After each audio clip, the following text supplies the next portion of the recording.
Olá, meu nome é Carol e nessa aula vamos abordar o exame de IMAP do Laboratório Diagnostic Solutions. Gostaria de começar trazendo uma frase de ninguém menos que o pai da medicina moderna, Hipócrates. A frase, traduzida do inglês, diz que toda doença começa no intestino. Sabemos que o trato gastrointestinal é o primeiro contato do nosso corpo com o ambiente externo, responsável pela digestão e absorção de nutrientes e pela excreção, que são tarefas essenciais para o bom funcionamento do organismo. Mas será que Hipócrates estava certo mesmo há 2.400 anos? E se ele estiver, isso nos deixa com uma outra pergunta. Se toda doença começa no intestino, toda saúde também tem sua raiz lá? Pensando em elucidar essa pergunta, trouxemos alguns estudos para nos mostrar a importância do trato gastrointestinal. O primeiro deles fala sobre uma terapia alternativa de transferência de microbiota em pacientes autistas. O objetivo era verificar se uma alteração na microbiota intestinal geraria alguma alteração nos sintomas autistas dos pacientes. A conclusão desse estudo foi que, após a transferência de matéria fecal para os pacientes autistas, foi possível notar não apenas uma melhora nos sintomas gastrointestinais, mas também em sintomas de transtorno do espectro autista. No segundo estudo apresentado, temos por objetivo observar a diferença do tratamento com prebióticos em ratos com uma dieta controle e ratos com uma dieta rica em gorduras, o que imita condições patológicas em pessoas obesas. Foi verificado que o uso de prebióticos conseguiu reduzir a inflamação induzida pela dieta rica em gorduras, bem como os distúrbios metabólicos associados. No próximo estudo, o tema abordado é a doença de Alzheimer, onde os resultados mostraram que alterações imunes intestinais e sistêmicas mediadas pela microbiota contribuíram para a patogênese da doença em camundongos, ou seja, pioraram a doença. Dessa forma, a hipótese sugerida é que restaurar a homeostase do microbioma intestinal pode apresentar efeitos benéficos no tratamento da doença. O quarto estudo nos traz como tema a reprodução masculina. A hipótese sugerida aqui é que a microbiota intestinal pode ter um papel causal na saúde reprodutiva masculina e que estratégias terapêuticas como probióticos, prebióticos e transplante de matéria fecal são tratamentos potenciais para problemas de fertilidade. O último estudo aborda um tema muito atual, a pandemia de Covid-19. Esse estudo relacionou a microbiota intestinal com marcadores inflamatórios e sugeriu que o microbioma está envolvido na gravidade e persistência dos sintomas do Covid-19, por meio de modulação das respostas imunes do hospedeiro. Então, vendo o quão importante e quantas funções estão ligadas ao trato gastrointestinal e ao microbioma, a gente trouxe aqui algumas das funções, né? Então, realmente é o nosso primeiro meio de contato com o ambiente externo. O nosso trato gastrointestinal forma uma barreira defensiva que impede que substâncias nocivas cheguem à nossa corrente sanguínea, então ele forma a nossa primeira linha de defesa do sistema imune. É responsável também pela digestão de nutrientes e excreção, então muito importante na desintoxicação do nosso organismo. O trato gastrointestinal também é muito importante na produção de vitaminas e ácidos graxos de cadeia curta, na produção de neurotransmissores, na regulação do sistema imune e na produção de hormônios. Então, por isso, ele está associado a tantas patologias e doenças diferentes, né, de diferentes áreas do nosso corpo. Dessa forma, o microbioma abriga trilhões de bactérias essenciais para o metabolismo, nutrição, imunidade e resistência à infecção. A maioria desses micro-organismos é benéfico ou comensal, ou seja, não causam doenças. Alguns, quando existe um supercrescimento, podem se tornar patogênicas, mas mesmo assim elas podem não causar doenças em todas as pessoas. E as infecções, elas normalmente ocorrem quando a gente tem um microbioma enfraquecido ou alguma disfunção de algum órgão do trato gastrointestinal.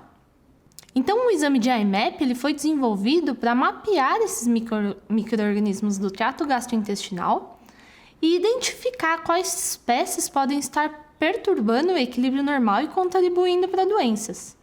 Ele também nos mostra indicadores de saúde intestinal, então indicadores de digestão, absorção, inflamação e função imunológica. Essas são algumas indicações para o exame de IMAP. Então temos, obviamente, queixas gastrointestinais, como síndrome do intestino irritável ou doença inflamatória intestinal, queixas digestivas, diarreia ou constipação, mas também temos doenças que, a primeiro momento, não parecem ter muito a ver com o sistema gastrointestinal, como, por exemplo, doenças imunes, problemas de pele, como a acne e psoríase, confusão mental, transtornos de humor, como depressão, ansiedade, TDAH e autismo, problemas de sono, fadiga crônica, diabetes e problemas com ganho de perda ou ganho de peso. O GI-MAP, então, é um exame de fezes que quantifica o DNA da microbiota gastrointestinal. Então, ele vai nos dar valores absolutos de quantos micro-organismos a gente tem presente naquela amostra. Diferente dos exames comuns que a gente tem no mercado hoje em dia, onde a gente vai ter um biomédico analisando uma amostra no microscópio e tentando achar micro-organismos ou fazendo uma cultura, né? E alguns problemas que esses métodos podem trazer para a gente, algumas desvantagens, são que o biomédico às vezes pode não identificar corretamente uma espécie, ou ele pode passar desapercebido alguma espécie que está lá, ou a gente pode ter algum erro humano na hora de fazer a cultura, de montar o meio de cultura, né? E aproximadamente 50% das bactérias que a gente tem, elas são bactérias comensais, que são anaeróbicas, então elas não crescem num meio que tem oxigênio. Então essa cultura já não funciona para algumas espécies que a gente analisa. Vamos falar um pouquinho agora a respeito do laudo do exame, né? Então o laudo ele é dividido em algumas sessões e a gente vai passar sessão por sessão para ver todas as etapas do resultado desse exame. Então, a primeira sessão que a gente tem, ela vai falar de micro-organismos patógenos, e aí ela vai ser dividida em 3 subseções, tá? Então, os bacterianos, os virais e os parasíticos. Então, os agentes que são considerados patógenos pelo laboratório são agentes nocivos que podem levar a patologias que podem ser a longo prazo mais graves, tá? A primeira subseção vai falar dos patógenos bacterianos, normalmente que são espalhados por contaminação de comida e água.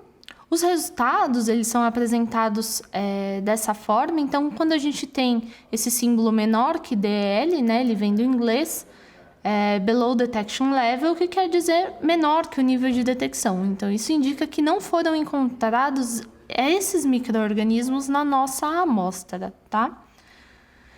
E tanto os resultados positivos quanto as referências, elas vêm em notação científica. Então, onde a gente tem ali 1.00E3, isso vai indicar 1 vezes 10 à terceira, que vai ser igual a 1000 unidades formadoras de colônia. Os próximos organismos que a gente tem são os parasitários. Os resultados vêm apresentados da mesma forma, tá?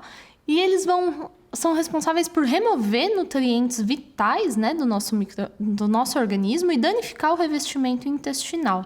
E a última subseção dos patógenos, a gente vai ter os patógenos virais, que são causas de gastroenterite, normalmente autolimitantes em indivíduos saudáveis. Isso quer dizer que eles não necessitam de tratamento, tá? E o resultado é apresentado também da mesma forma. A próxima sessão, a gente vai falar sobre a bactéria Helicobacter pylori, e ela está associada a uma variedade de doenças gastrointestinais, incluindo gastrite, câncer gástrico e úlcera duodenal ou peptídica. A gente vai ter a apresentação dos resultados em valores absolutos e também a gente vai ter os resultados de positivo e negativo para os fatores de virulência. Então, os fatores de virulência são pedaços de genes que são procurados dentro do DNA dessa bactéria e estão associados a um prognóstico pior dessa doença. Na próxima sessão, a gente vai falar sobre a flora bacteriana normal, então a nossa microbiota, que são as bactérias comensais com funções importantes dentro do nosso organismo. E na segunda sessão, então na primeira sessão a gente vai ter as bactérias comensais elencadas, na segunda sessão a gente vai falar sobre o filo da microbiota. Então a gente vai ver especificamente 2 filos, os bacteroidetes e os firmicutes, e a razão entre esses filos, firmicutes divididos por bacteroidetes. Por quê? Alguns estudos mostram que indivíduos obesos apresentam uma razão alta entre os firmicutes e bacteroidetes, e eles estão associados a uma série de problemas, especialmente uma absorção excessiva de calorias, né, quando comparado a indivíduos magros. Então, esse pode ser mais uma forma de você tratar, né, um tratamento complementar a indivíduos obesos. A próxima sessão vamos falar de bactérias oportunistas ou micro-organismos de supercrescimento. São bactérias e micro-organismos que eles não são considerados infecciosos, mas que eles devem existir dentro do limite tolerável. O seu supercrescimento pode gerar algum tipo de patologia, tá? São marcadores de desbiose, então o ideal é que eles estejam sempre dentro do limite de referência. Normalmente não é necessário fazer nada, quando a gente tem uma microbiota saudável, não é necessário fazer nada para controlar esse tipo de micro-organismo, porque eles são suprimidos pelo equilíbrio das bactérias comensais. Quando as bactérias comensais povoam da forma correta o trato gastrointestinal, elas não dão espaço para que esses micro-organismos oportunistas cresçam em demasia. Na próxima sessão a gente vai falar sobre fungos e leveduras, tá? Então a gente tem alguns fungos que são analisados no exame. Na próxima sessão a gente vai falar sobre vírus, então a gente vai ter 2 vírus que são considerados não patológicos pelo laboratório, o citomegalovírus e o Epstein-Barr.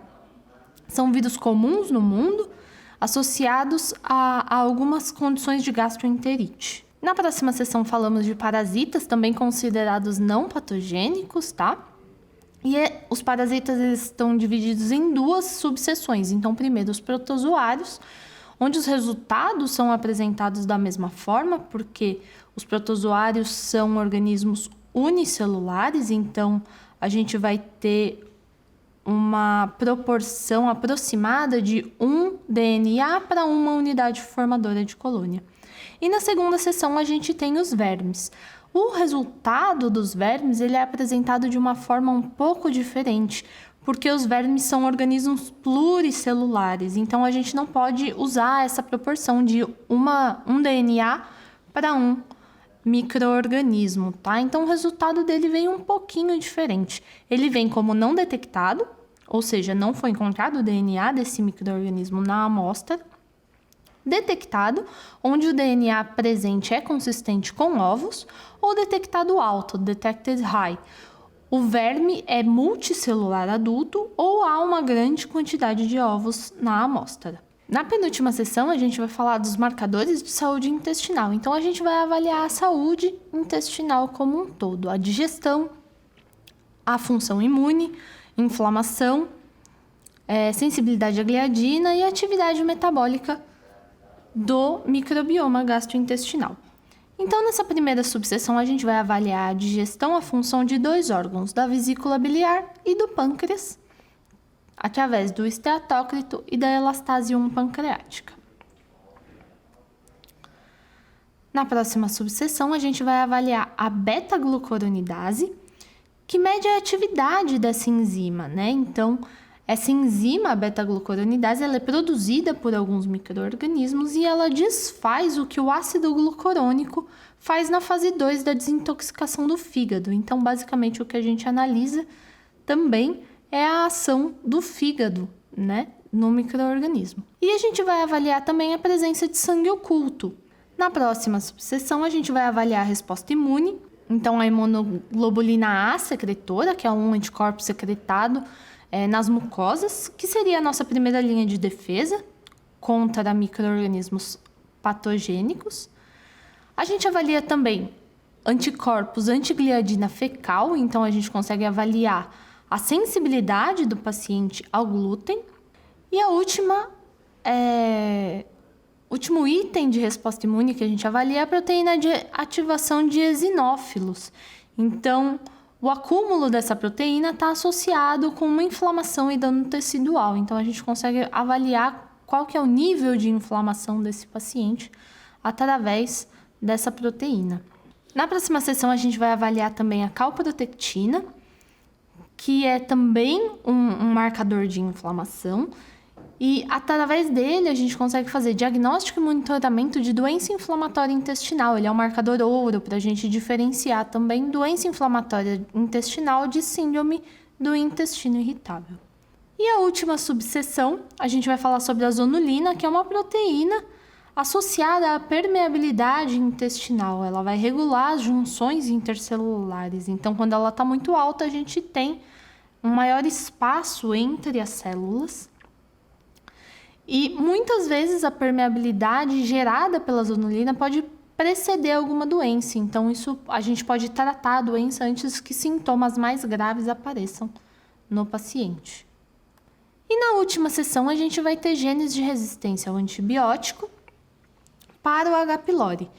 Então, o que a gente vai fazer? A gente não vai fazer um antibiograma, a gente vai analisar genes dentro das cepas quando o H. pylori for positivo. É basicamente um teste genético dentro do H. pylori para procurar esses genes associados com resistência a antibiótico. A ideia é que se algum desses genes estiver presente na cepa do H. pylori, o tratamento do paciente deva ser formulado de forma a evitar completamente esse antibiótico, porque esses micro-organismos conseguem se multiplicar e dividir o DNA de forma muito rápida.